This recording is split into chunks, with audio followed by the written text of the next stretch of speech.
यदि आप मुंबई घूमने जा रहे हों तो वहाँ हाजी अली की दरगाह, सिद्धिविनायक मंदिर के साथ साथ और आप अपने रमणीक स्थलों पर घूम लीजिए, किंतु वहाँ गिरगांव चौपाटी में स्थित तुकाराम ओबले की मूर्ति को अवश्य देखिए, क्योंकि तुकाराम ओबले पुलिस के एक ऐसे दीवान थे जिन्होंने लाठी के सहारे AK-47 से भिड़ गए। ये घटना है 26 नवंबर 2008 की, जिस समय मुंबई में आतंकी हमला हुआ। पानी के रास्ते उतरे 10 आतंकियों में से इस्माइल खान और मोहम्मद अजमल कसाव के साथ 8 आतंकवादी उनके साथ थे। वो मुंबई में दहशत पैदा करने की इरादे से आए थे। उन्होंने Chhatrapati Shivaji Maharaj railway station, Taj hotel, Oberoi hotel, Cama अस्पताल, Nariman house, Saint Xavier's college आदि स्थानों में आतंकी हमले किए। तमाम निरपराध निर्दोष लोगों की हत्याएं की। जब ताज होटल में ये ऊपर कब्जा किए थे तो वहाँ पर उनको, होटल के रहने वाले मेहमानों को बचाना पुलिस के सम्मुख, सेना के सम्मुख बहुत बड़ी चुनौती थी। वहाँ हेलीकॉप्टर से कमांडो उतारे जा रहे थे तो ताज होटल की छत से, ओबराय होटल की छत से आतंकी उतरते हुए कमांडो को AK-47 से निशाना साध रहे थे। वहाँ से वो मार भी रहे थे और उतर भी रहे थे। ऐसे उतरने वाले जाबाज योद्धा कमांडो कोई रोबोट नहीं थे, वो किसी दुधमहे के बाप थे, किसी बूढ़े माँ बाप के आँखों के तारा थे, किसी नवविवाहिता पत्नी के माथे के सिंदूर थे। ऐसे जाबाज कमांडो छतों पर कूद रहे थे और उन होटलों की रक्षा में अपने प्राणों की बाजी लगा रहे थे। ताज होटल में लगभग 450 मेहमान, ओबराय होटल में 380 मेहमान थे। दोनों तरफ से बराबर गोलियां चल रही थी। उन गोलियों में 20 सुरक्षा बल, 26 विदेशी, 9 आतंकी सहित 174 लोग इनमें मारे गए। इसके बाद जब आगे बढ़े तो 3 जाबाज पुलिस अधिकारी, तत्कालीन ATS प्रमुख हेमंत करकरे, अतिरिक्त पुलिस आयुक्त अशोक कामटे एवं एनकाउंटर स्पेशलिस्ट पुलिस निरीक्षक विजय सालस्कर को लड़ने का मौका ही नहीं दिया और वो बाहर खड़े थे। उन्हें मार करके उनकी गाड़ी हथिया ली। इस तरह से वो अब आगे बढ़ ही रहे थे कि मरीन ड्राइव पर चौपाटी के पास 50 पुलिसकर्मियों के साथ बैरिकेडिंग की आज्ञा दी गई।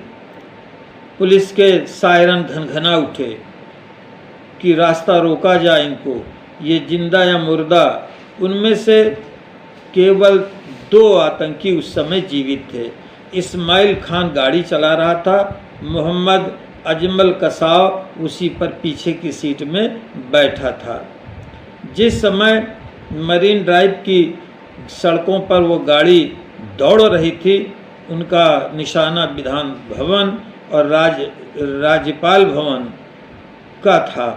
तो वहाँ पर जब आगे गाड़ी बढ़ रही थी तो वहाँ बैरिकेडिंग करके रास्ता रोक दिया गया।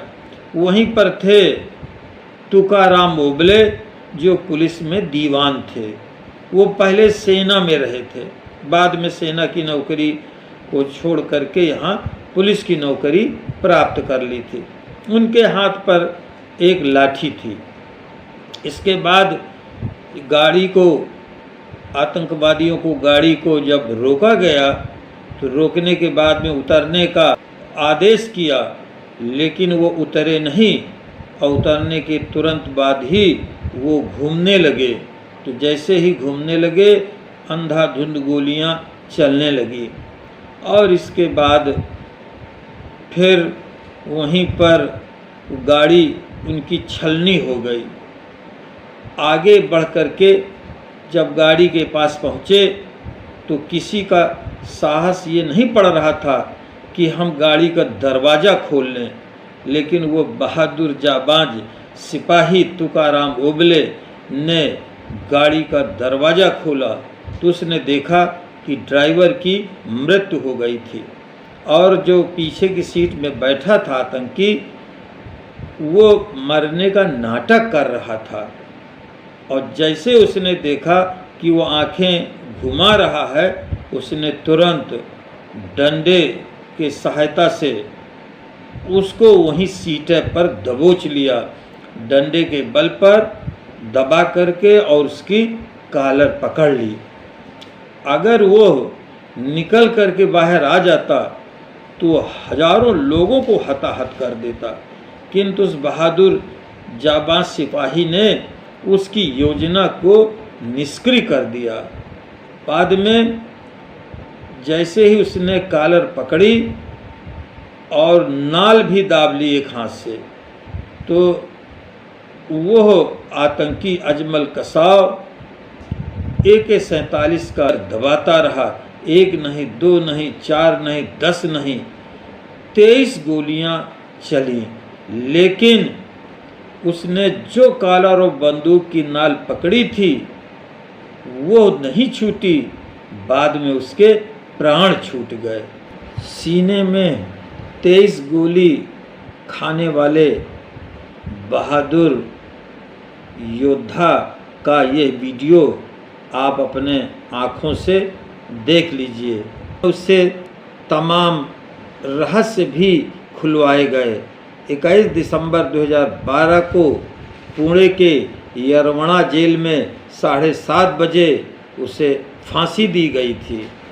अंत में ये कहा जाता है कि इस जग के जितने जुल्म नहीं उतनी सहने की ताकत है, तानों के भी शोर में रहकर सच कहने की आदत है।